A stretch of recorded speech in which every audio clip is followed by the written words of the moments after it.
সম্প্রতি সোশ্যাল মিডিয়ায় একটা খবর একদম দ্রুত গতিতে ছড়িয়ে যাচ্ছে। সেটা হচ্ছে 2005 সালের আগে যে সমস্ত 10 টাকা, 20 টাকা, 50 টাকা এবং 100 টাকা নোট রয়েছে, সেই নোটগুলো সম্পূর্ণরূপে বাতিল হতে চলেছে। কেন? কারণ হচ্ছে নতুন প্লাস্টিকের নোট তৈরি হচ্ছে, যার ফলে 2005 সালের আগে সমস্ত 10 টাকা, 20 টাকা, 50 টাকা এবং 100 টাকা নোট সম্পূর্ণরূপে বাতিল হয়ে যাচ্ছে। এমনটাই জানিয়েছে ব্যাংক অফ মহারাষ্ট্র।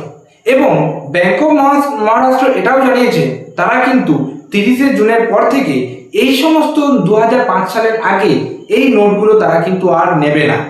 এটাকে বলা হয়, অর্থাৎ এটা তারা ধীরে ধীরে বাতিলীকরণ করে দিচ্ছে।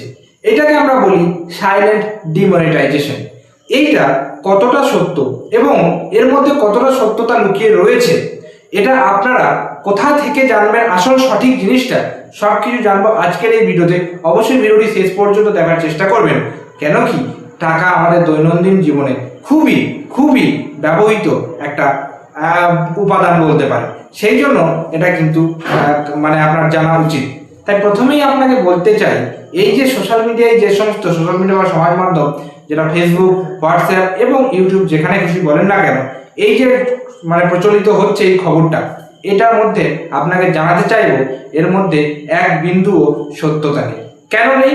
যদি এরকম কোনো কিছু ঘোষণা করতো সেন্ট্রাল আপনার ব্যাংক অফ মহারাষ্ট্র, তাহলে সেটা সবার আগে আপনি তাদের অফিসিয়াল ওয়েবসাইটে জানতে পারতেন, টিভি চ্যানেলে জানতে পারতেন। কারণ এটা একটা গোটা রাষ্ট্রের জন্য একটা খবর, এটা তাই গোটা দেশের জন্য এটা খবর। কারণ ভারতের কারেন্সি বন্ধ হলে গোটা দেশ জানতে পারবে, না কি শুধু ফেসবুক আর হোয়াটসঅ্যাপ ব্যবহারকারীরা জানতে পারবে।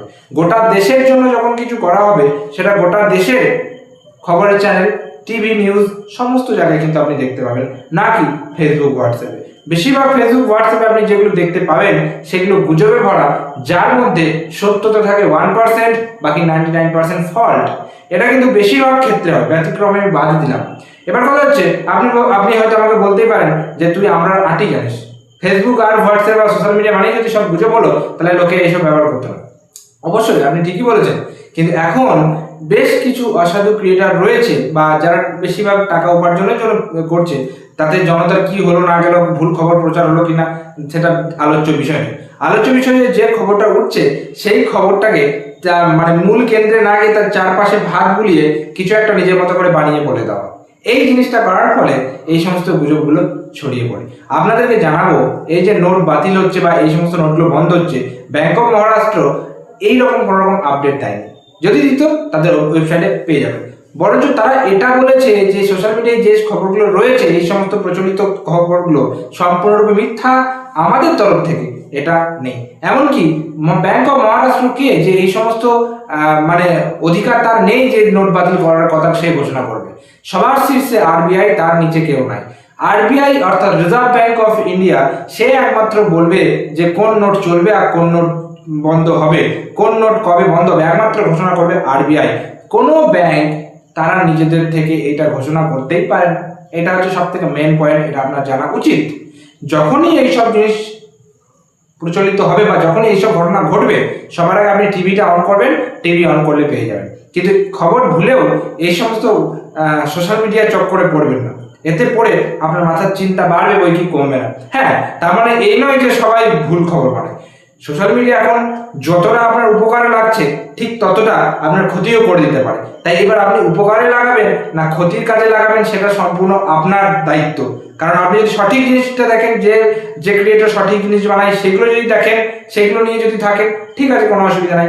যারা যা কিছু একটা ইনস্ট্যান্ট বানিয়ে দিল, আপনি দেখছেন একদম আপনার মনের কথা বলে দিচ্ছে, তাহলে আপনার দোষ। সেটাতে ঠিক দেখবেন না ভুল দেখবেন, সেটা সম্পূর্ণ আপনার দায়িত্ব। কিন্তু আমার দায়িত্ব হচ্ছে জনগণকে সঠিক জিনিসটা তুলে ধরার চেষ্টা করি আমি সবসময়। তাই সেটা আপনাদেরকে জানালাম যে এই সমস্ত গুজবের মধ্যে কোনো রকম 1%ও সত্যতা নেই। যখন এই সমস্ত সত্যতা হবে, অবশ্যই আপনারা ফেসবুক, সোশ্যাল মিডিয়াতে দূরের কথা, আগে টিভির খবরে এবং খবরের কাগজে আপনারা কিন্তু দেখতে পাবেন। এটাই বলার ছিল। এই নিয়ে আমি একটা ভিডিও বানিয়েছি প্রতিবেদনের সাথে প্রমাণ দিয়ে, এটারও নিচে আমি প্রতিবেদনের লিঙ্ক দিয়ে দেবো, ভিডিও ডেসক্রিপশনে আপনারা পেয়ে যাবেন। আমি প্রতিবেদনটার স্ক্রিনে রিফ্লেক্ট করালাম না, আপনারা চাইলে দেখে নিতে পারেন। অবশ্যই এই ভিডিওটা বেশি করে শেয়ার করবেন। শেয়ার করার দায়িত্ব আপনার, কেন কি প্রত্যেককে সচেতন করার দায়িত্ব কিন্তু আপনার। মানে আমি যদি চাই আমার বন্ধুকে সতর্ক করব, তাহলে আমি ভিডিওটা শেয়ার করব। ঠিক সেই রকম সবাইকে শেয়ার করতে হবে না। আপনার রিলেটিভ যারা রয়েছে, এইসব গুজবগুলো আপনার কানে ভরছে, আপনাকে শেয়ার করতে, তাদেরকে এই ভিডিওটা পাঠান। এই যে না, তোরা যেটা বলছিস বা তোমরা যেটা বলছো বা আপনারা যেটা পাঠাচ্ছেন আমাকে, এটা ভুল, সঠিক জিনিসটা এই ভিডিওতে দেখে নিন। ভিডিও ডেসক্রিপশনে গিয়ে লিঙ্কে ক্লিক করে নিতে বলবেন। যাই হোক, যদি ভিডিওটা ভালো লেগে থাকে একটা লাইক করবেন, চ্যানেলে যদি নতুন থাকেন এবং সমস্ত রকম ব্যাংকিং বিষয়ও ছোট থেকে বড় একদম কমন, সব থেকে সাধারণ বিষয় নিয়ে যে সমস্যাগুলো থাকে সেই বিষয়গুলো তুলে ধরার চেষ্টা করে থাকি। তাই অবশ্যই কিন্তু চাইলে সাবস্ক্রাইব করে রাখতেই পারেন যদি মনে হয় চ্যানেলটা ভরসার জন্য। তো দেখা হচ্ছে পরের কোনো ভিডিওতে। ততক্ষণ পর্যন্ত প্রত্যেকে সুস্থ থাকুন, ভালো থাকুন। টাটা এবং ধন্যবাদ সকলকে।